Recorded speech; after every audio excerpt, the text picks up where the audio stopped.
Kaleshwaram CBI విచారణపై BRS దృష్టి పెట్టింది. మధ్యాహ్నం ఎర్రవెల్లి ఫామ్ హౌస్ కు కేటీఆర్ వెళ్లనున్నారు. అసెంబ్లీలో జరిగిన తీరుతెన్నులను కేసీఆర్ కు కేటీఆర్ వివరించనున్నారు. ఇప్పటికే కాళేశ్వరం కమిషన్ నివేదికను కేసీఆర్ పూర్తిగా చదివారు. మరోవైపు తెల్లవారుజామున మాజీ మంత్రి హరీష్ రావు యూకే పర్యటనకు వెళ్లారు. సిబిఐ విచారణ నేపథ్యంలో తదుపరి కార్యాచరణపై కేసీఆర్ దృష్టి పెట్టినట్లు తెలుస్తోంది.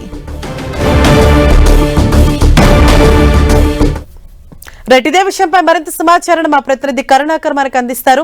కరుణాకర్, కాళేశ్వరం పైన నిన్న అసెంబ్లీలో మనం చూసాం, వాడివేడి చర్చ జరిగింది. అయితే ఇప్పుడు ప్రభుత్వం ఏదైతే సిబిఐ విచారణకు ఆదేశించిందో తదుపరి కార్యాచరణ ఏ విధంగా ఉండబోతోంది, మొత్తానికి ఏం జరగబోతోంది?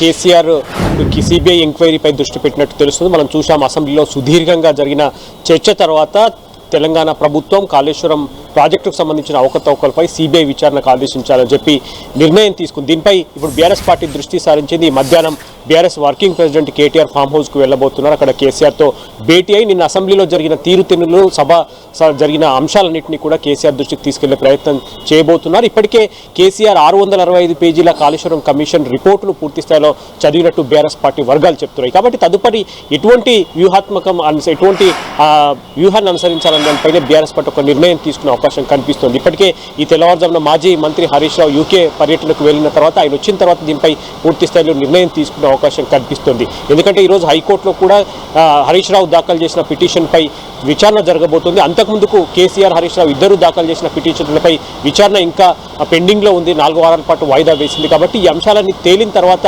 సిబిఐ విచారణపై ఏ విధంగా ముందుకు వెళ్ళాలి, మరోసారి న్యాయస్థానాన్ని ఆశ్రయించాలన్న దానిపై బీఆర్ఎస్ పార్టీ ఒక నిర్ణయం తీసుకునే అవకాశం కనిపిస్తుంది. కాబట్టి ఖచ్చితంగా ముందు నుంచి కూడా BRS party Kaleshwaram commission report పైన కావచ్చు, కాళేశ్వరం కమిషన్ పైన కావచ్చు, కేవలం కక్షపూరిత రాజకీయాల్లో భాగంగా మాత్రమే ఈ ఎంక్వైరీ జరుగుతోంది. కాంగ్రెస్ పార్టీ కానీ ప్రభుత్వం కానీ దీనిపై పెద్ద ఎత్తున ఆరోపణలు చేస్తుందని చెప్పి బీఆర్ఎస్ పార్టీ ఆరోపిస్తుంది. కాబట్టి ఈ అంశాలన్నింటిపైన బీఆర్ఎస్ పార్టీ దృష్టి సారించి సిబిఐ ఎంక్వైరీకి ప్రభుత్వం ఆదేశిస్తున్న నేపథ్యంలో తదుపరి కార్యాచరణ ఏ విధంగా ఉండాలి, న్యాయపరంగా దీన్ని ఎట్లా ఎదుర్కోవాలన్న దానిపైనే కేసీఆర్ దృష్టి సారించినట్టు తెలుస్తుంది. మధ్యాహ్నం కేటీఆర్ వెళ్లి కేసీఆర్ను కలిసిన తర్వాత దీనిపై ఒక క్లారిటీ వచ్చే అవకాశం కనిపిస్తుంది. కరుణాకర్, అంటే నిన్న మనం చూసాం మాట్లాడే అవకాశం ఇవ్వలేదని సభ నుంచి కూడా వాకౌట్ చేసిన పరిస్థితి బీఆర్ఎస్ నేతలు. అయితే ఆల్రెడీ కేసీఆర్ ఆ కాళేశ్వరం కమిషన్ నివేదికను కంప్లీట్ గా ఆయన చదివారు. దీనిపైన ఏ విధంగా రియాక్ట్ అవుతున్నారు బీఆర్ఎస్ నేతలు? ఖచ్చితంగా ప్రభుత్వం నిన్న అయితే సభలో 9:30 గంటల పాటు జరిగిన సమావేశంలో ఖచ్చితంగా ప్రభుత్వం ముందు నుంచి చెప్తున్న అంశాలనే, అందులో ప్రధానంగా కాళేశ్వరం కమిషన్లో పెద్ద ఎత్తున 1,00,000 కోట్ల అవినీతి జరిగిందని ప్రభుత్వం ఏదైతే ఆరోపిస్తుందో, అయితే కాళేశ్వరం ప్రాజెక్టు కేవలం 94,000 కోట్లు మాత్రం ఇప్పటివరకు ఖర్చు పెట్టాము.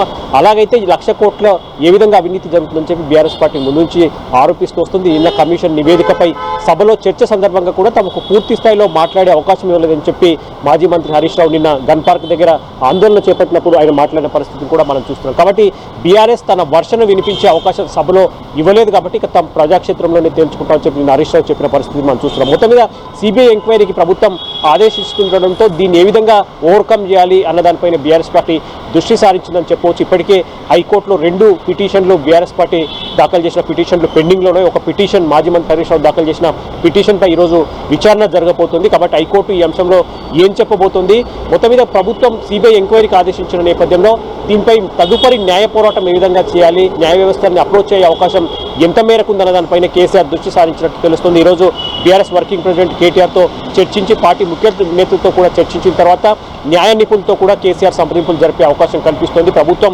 కమిషన్ రిపోర్ట్ను ఇప్పటికే సవాల్ చేసింది. కాబట్టి ప్రభుత్వం సిబిఐ ఎంక్వైరీకి ఆదేశించిన తర్వాత దాన్ని ఎట్లా ఎదుర్కోవాలి, న్యాయపరంగా ఎటువంటి వ్యూహంతో ముందుకెళ్లాలన్న దానిపైన కేసీఆర్ సీరియస్గా దృష్టి సారించే అవకాశం కనిపిస్తుంది. హరీష్. Thank you Karunakar.